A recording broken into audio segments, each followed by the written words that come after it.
I am the Senate author of the bill to fund crime victim services, which is why we're all here today. And we're at really a critical crossroads for these services.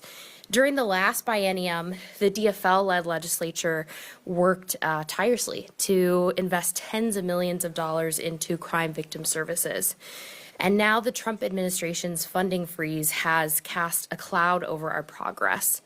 Despite a temporary block from a federal judge, many of the critical funds meant to support survivors are still frozen.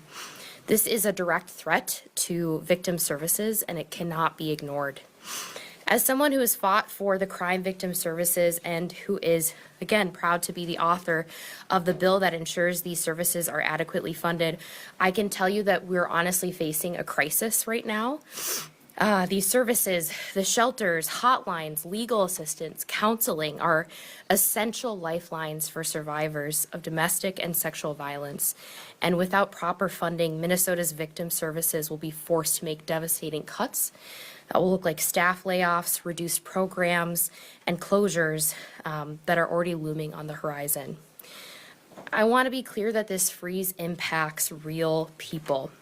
It impacts families and communities across the state. Our survivors are in desperate need of support, and when they reach out, they should not be turned away.